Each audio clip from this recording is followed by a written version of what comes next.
399장 찬송 드리면서 수요기도회 우리 시작하겠습니다.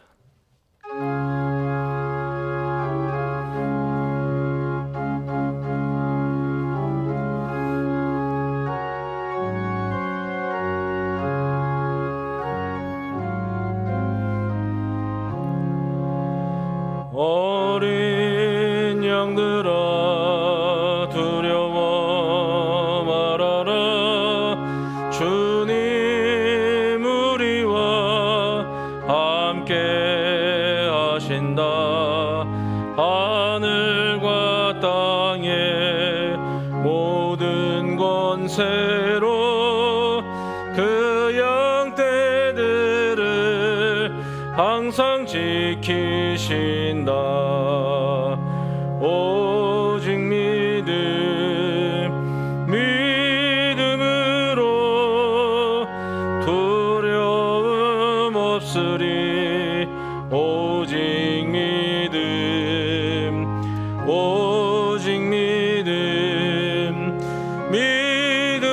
믿음으로 두려움 없으리. 오직 믿음. 어린 양들아 두려워 말아라. 주가 내 갈 길 인도하신다. 마라의 쓴물 달게 하신 주 그 동산에서 피땀 흘리셨네. 오직 믿음으로 두려움 없으리. 오직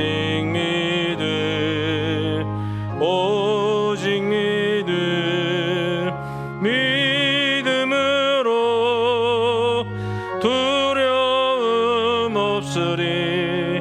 오직 믿음.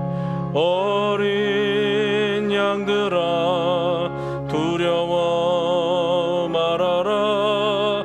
주님 언제나 함께 하신다. 고난과 역경 환난 중에도 능력의 주님 지키신다. 오직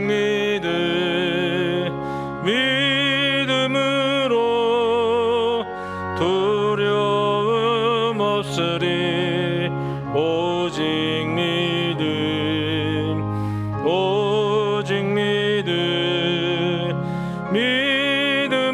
믿음으로 두려움 없으리. 오직 믿음. 아멘. 하나님 말씀은 시편 32편 말씀입니다.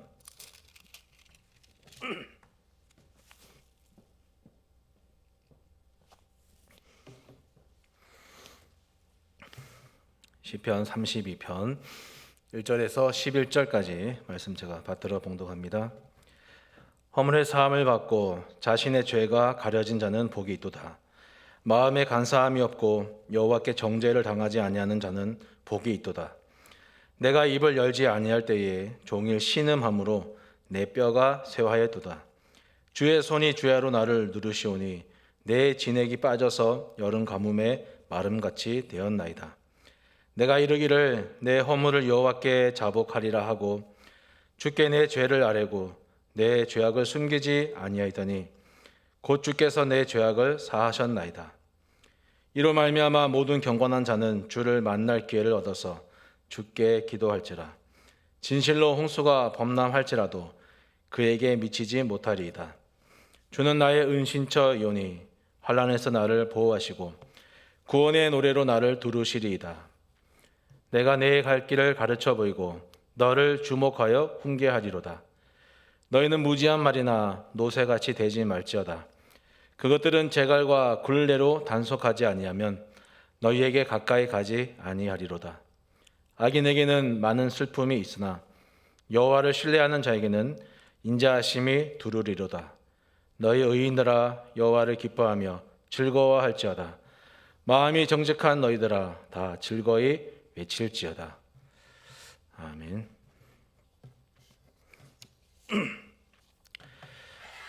설교에 앞서서요. 먼저 오늘 함께 말씀 중에 보는 성경은 물론 우리가 개역 개정으로 읽었지만 이해를 위해서 새 번역으로 또 이해를 돕기 위해서 새 번역으로 제가 다시 사용한다는 것을 먼저 말씀드리고 같이 말씀을 나누겠습니다.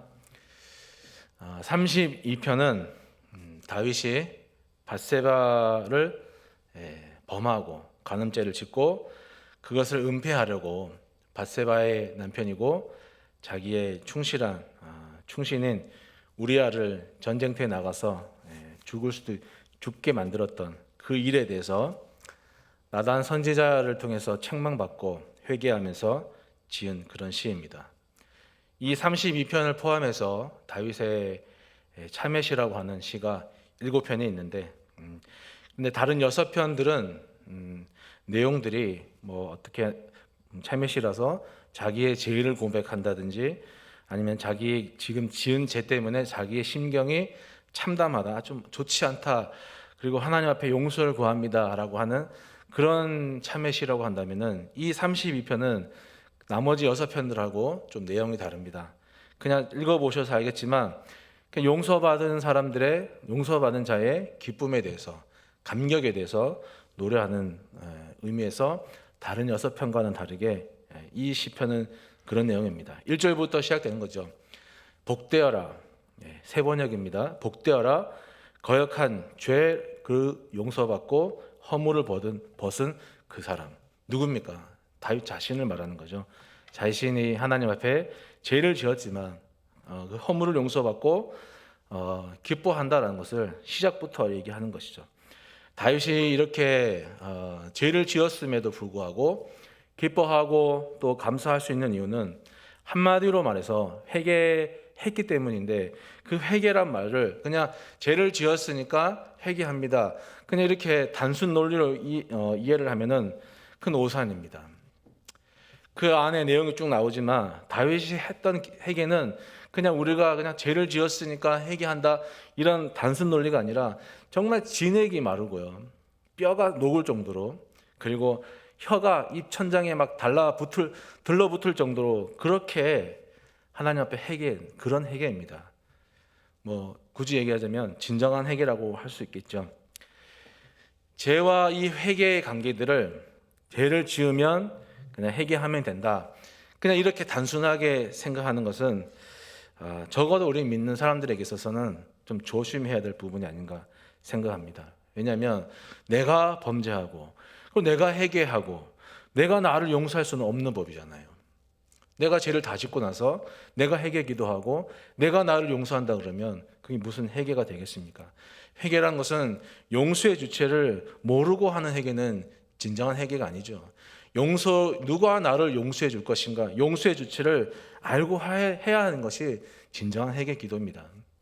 그냥 내 감정대로 막 울고 불고 그냥 눈물 흘리면 기분 풀리는 그런 것이 회개가 아니라고 하는 말씀입니다.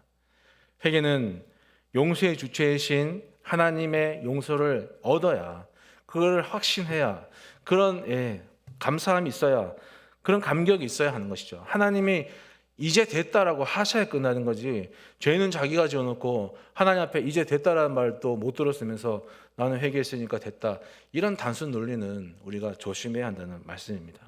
1절에 거기 보시면 사함을 받다 하는, 허물의 사함을 받다 하는 이 말이 원어로 보면 치워버리다, 가져다가 버리다 하는 뜻이 있는데 이 동사가 수동태로 쓰인 거예요.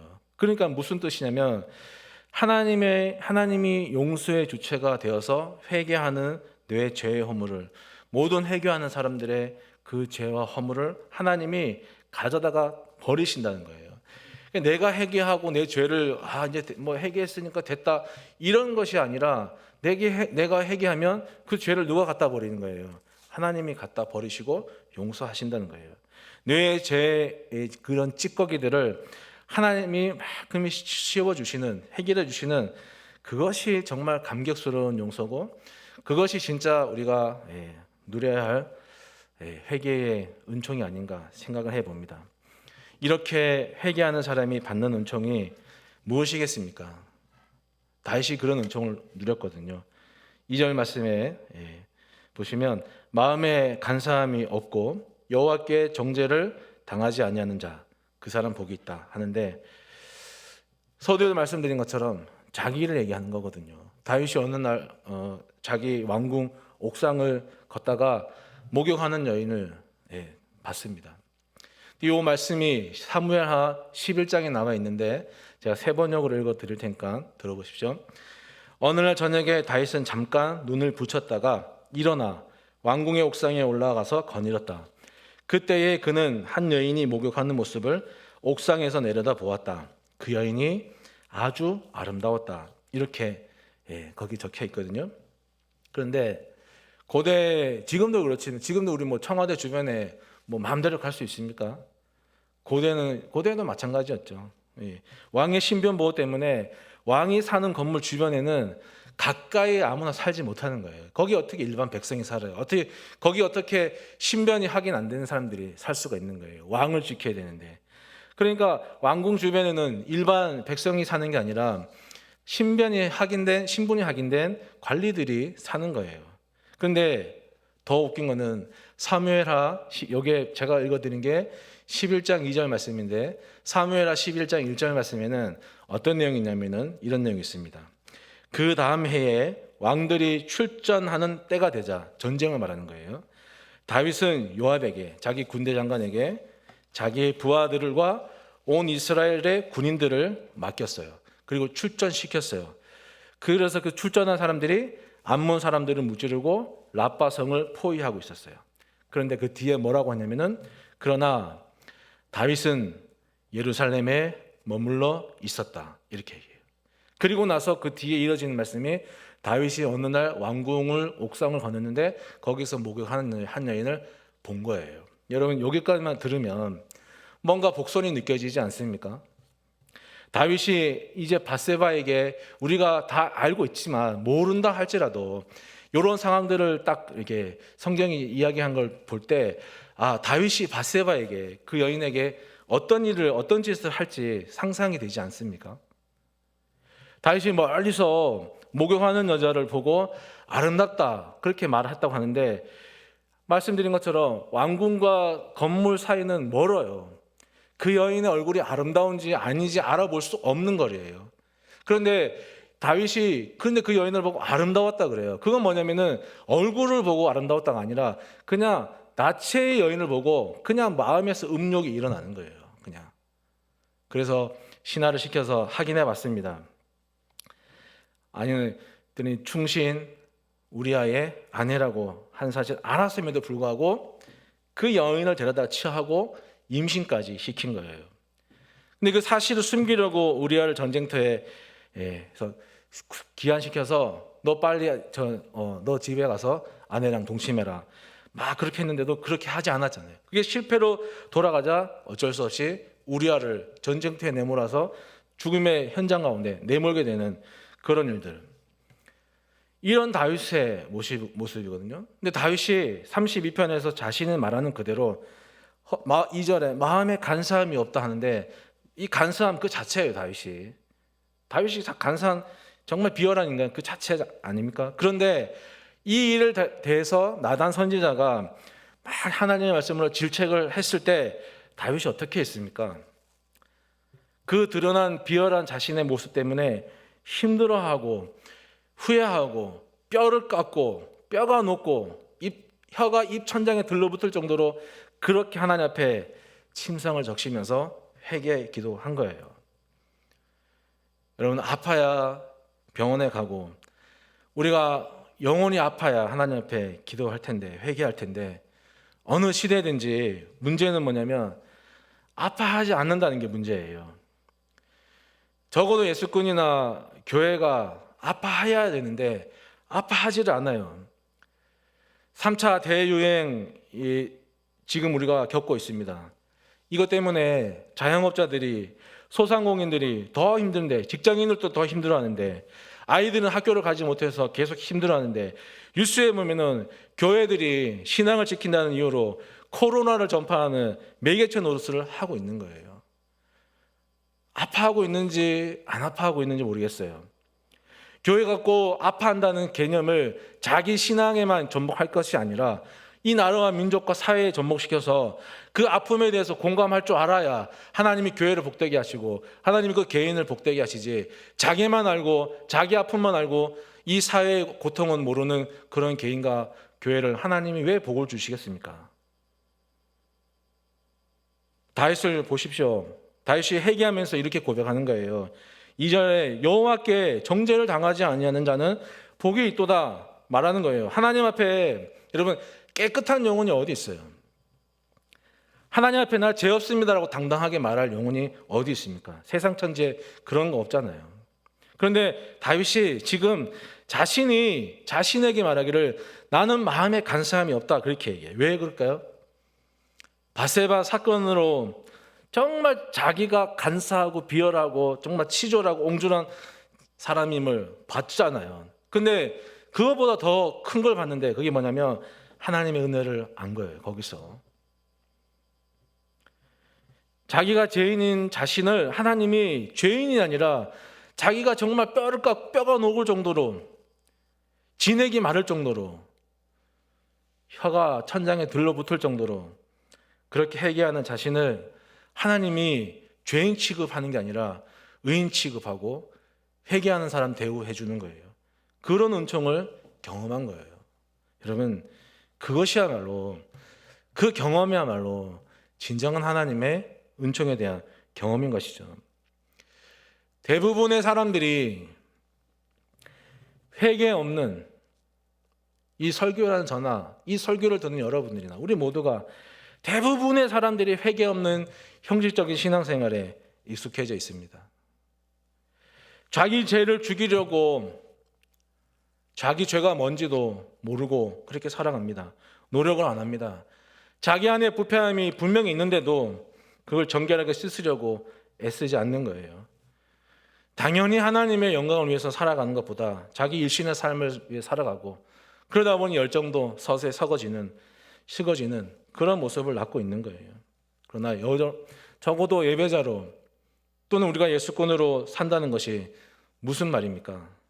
위로부터 주어지는 하나님의 은혜를 기대하고 사는 거고, 자기 죄를 하나님의 은혜로 누르고 이기고 죽이면서 사는 것이고, 나의 일신의 평안보다 그래도 하나님을 위해 사는 것, 그것이 바로 우리가 예수꾼의 삶이고 예배자의 삶 아니겠습니까? 그것이 정말 하나님을 믿는 사람들의 정상적인 삶이 아니겠습니까?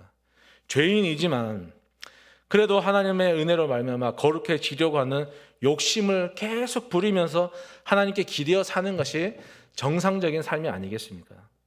부디 2021년에는 이런 은혜에 더 욕심내는 대한 가족들이 되시기를 부탁을 드립니다.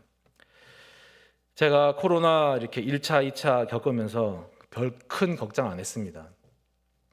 근데 코로나 이제 3차 대유행을 겪으면서 이건 좀 심각하다라는 생각이 들었는데, 그러면서 이제 제가 하나의 생각들이 정립이 되는데, 이건 지극히 저의 개인적인 견해니까 혹시 이 말을 듣고 오해해서 저한테 전화하시거나 따지시면 저는 할 말이 없는 거예요. 뭐냐면은 아무것도 하지 않아도 아무 일도 일어나지 않습니다. 왜냐하면 하나님이 교회를 끌고 가시기 때문이에요. 2020년에는, 작년에는 코로나 때문에 교회로 볼 때 아무 일도 못했죠. 그런데 여러분 생각해 보십시오. 천지개벽할 일이 일어난 것도 아니고 교회가 풍지박산 것도 아닙니다. 오히려 코로나 이전에 교회 안에서 막 이런 일을 저런 일을 하다가 뭐 네가 잘났니 내가 잘났니 하면서 누가 했니 누가 이런 말 했니 하는 그런 오해들이 줄었어요. 그리고 보고 싶은 사람들이 더 많이 늘었어요. 그리고 공동체의 귀중함을 알게 된 일이, 이런 좋은 일이 일어났습니다. 나쁜 일은 그렇게 일어나지 않았습니다. 아무것도 하지 않아도 아무 일도 일어나지 않습니다. 교회 예배 시간에 핸드폰 들고 그 핸드폰 가지고 막 전화 오면은 전화 받고 예배 중에 밖에 나가는 사람들, 세상을 구하는 일을 하는 게 아니라면 잠시 꺼두고 예배 드려도 아무 일도 일어나지 않는 거예요. 근데 아무 일도 아무것도 하지 않아도 아무 일도 일어나지 않지만, 회개하지 않으면 우리에게는 수많은 일들이 일어날 것입니다. 3절에서 5절 사이에 나와 있는 말씀인데, 또한 세 번역으로 제가 읽어드립니다. 내가 입을 다물고 죄를 고백하지 않았을 때에는, 그러니까 어떤 뜻이냐면은 죄를 알고 있으면서도 고백하지 않고 완고하게 버티는 거예요. 그럴 때에는 온종일 끊임없는 신음으로 내 뼈가 녹아내렸어요. 다윗이 하는 얘기예요. 이게 뭔 얘기냐면 마음과 몸이 고통스러워서 감당할 수가 없는 거예요. 그래서 주님께서 밤낮 손으로 회개하지 않는 자신을 징계하실 것 같은 생각 때문에 너무 힘든 거예요. 그런 무거움으로 주님의 손으로 나를 짓누르셨기에 나의 혀가 여름 가뭄에 풀 마르듯 말라버렸습니다. 다윗에게 영적인 고갈 상태가 찾아와 버린 거예요. 그런 상황 가운데 다윗이 힘을 내죠. 야, 이건 아닌 것 같아 해서 회개합니다. 그랬더니 드디어 나는 내 죄를 주님께 아뢰며 내 잘못을 덮어두지 않고 털어놓았습니다. 내가 주님께 거역한 나의 죄를 고백합니다. 그렇게 말하였더니 주님께서는 나의 죄악을 기꺼이 용서하셨습니다. 이러는 거예요. 여러분, 이게 회개하는 사람들이 받는 복 아닙니까? 하나님이 회개하는 자에게 반드시 이런 은혜와 마음의 평강과 영혼의 평강을 주시는 거죠. 우리 대한가족 모두가 자기 죄를 회개하고 또 용서받고 하나님이 주시는 그런 평강 가운데서 2021년 한 해는 정말 우리의 삶들이 오직 은혜, 오직 믿음의 감격 속에서 사라지는 그런 한 해가 되었으면 좋겠습니다. 이런 회개는 누가 하는 거냐면은, 여러분, 멀쩡한 사람이 하는 걸까요? 예수님께서 공생애를 시작하면서 하셨던 말씀이 뭐냐면 회개하라 이거였습니다. 그리고 또 하신 말씀들은 뭐냐면은 내가 의인을 부르러 온 것이 아니라 죄인을 불러서 그 사람을 회개시키러 내가 이 땅에 왔다, 그렇게 말씀하셨는데, 이런 예수님의 말씀들을 볼 때 우리 그리스도인들에게 회개는 너무나 중요한 문제죠. 근데 이 너무나 중요한 회개를 아무나 하느냐? 아니에요. 누구나 할 수 없어요. 회개는 회개에 대한 여러분 인식과 회개에 대한 필요를 느끼는 사람들이 하는 거예요. 우리는 그 필요와 인식을 가지고 회개하는 사람들을 뭐라 하냐면 이렇게 얘기하죠. 죄인. 회개는 죄인이 하는 거예요. 회개는 죄인의 의무입니다. 우리는 죄인입니까? 우리는 죄인입니까? 아니면 의인입니까? 제가 신대원 수업 들을 때 교수님께서 아주 따끔한 충고 겸 경고를 하셨는데 이런 거예요. 아마 들어보셨을 거예요. 웬만한 목사님들은 신대원 수업을 들으면서 이런 말씀들을 한번 다 들어보셨을 것 같은데, 우리가 그 교수님도 목사님이니까 너희가 나가서 예수님 등골 파먹을 놈들이다. 너희가 나가서 뭐 되는 것처럼 행동하지 말고 항상 겸손히 순종하는 마음으로 목회하거라. 너희 같은 예수님 등골 파먹을 놈들이니까 너희 꼬라지를 알고 너희 처지를 알면 목회를 잘할 것이다. 이런 충고를 해주셨거든요. 그러니까 우리가 하나님 앞에 내 처지와 형편이 어떤지 알아야 내가 하나님 앞에서 정말 하나님의 도우심이 필요한 사람인 것을 고백하게 되는 거고, 그런 걸 알아야 나는 죄인이구나, 그래서 내가 기도해야 되는구나 라는 사실을 알게 되는 거 아니겠어요? 죄를 지어서 죄인이 아니에요. 우린 그냥 아담의 후손이기 때문에 여러분 죄송하지만 원래 그냥 죄인입니다. 죄가 많아서 회개하는 것이 아니라 우리가 회개해야 할 거리가 이미 산더미 같이 쌓여 있는 거예요. 회개가 뭡니까 그러면은? 죄에 맞서고 내가 하나님의 은혜 아래 살겠다는 그 순종이 회개예요.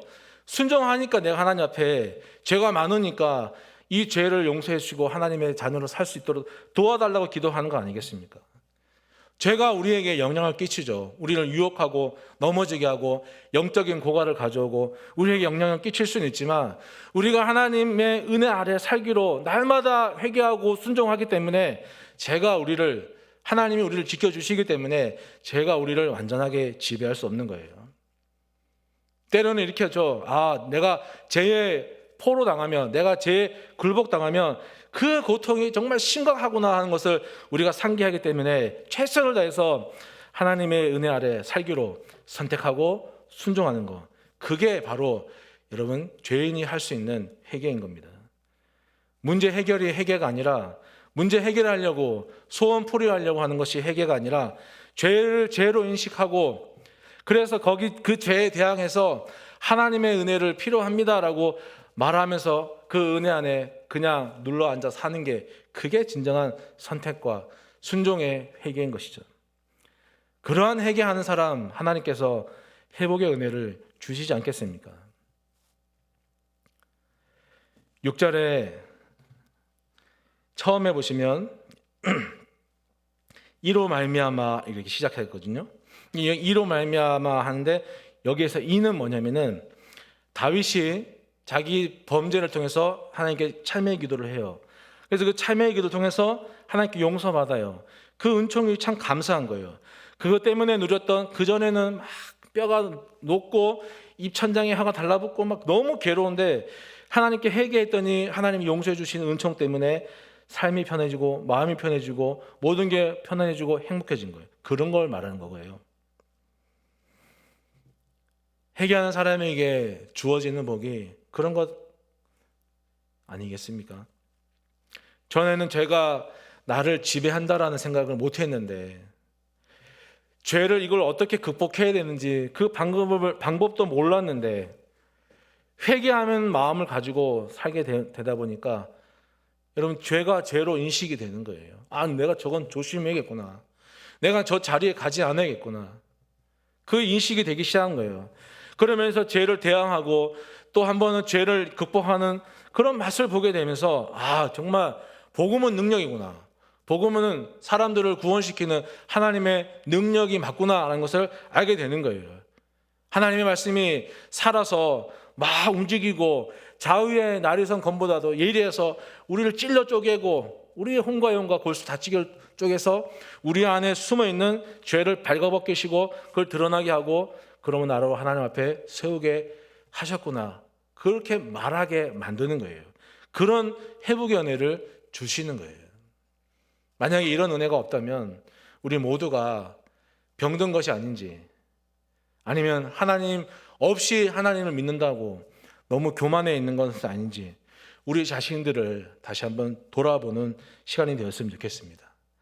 밧세바를 범하면서 다윗이 정말 일찍이 경험한 적 없는 정말 영혼의 그런 고통을, 육체의 고통을, 마음의 생각의 고통을 겪게 되었지만 그럼에도 불구하고요, 다윗만큼 하나님을 사랑하고 또 하나님 앞에 사랑을 그렇게 많이 받은 사람이 또 어디 있겠습니까? 그래서 다윗이 하나님께 부르짖는 거예요. 우리가 잘 아는 시편 51편. 하나님, 내 속에 깨끗한 마음을 다시 주십시오. 내 속을 견고한 심령으로 새롭게 해주십시오. 주님 앞에서 나를 쫓아내지 마시고 주님의 성령을 나에게서 가져가지 마십시오 라고 부르짖는 거예요. 그냥 단순히 부르짖는 게 아니라 여러분 말씀드린 것처럼 뼈가 녹는 심정으로, 이 몸에서 진액이 빠져나가는 심정으로 그렇게 얘기하는 거예요.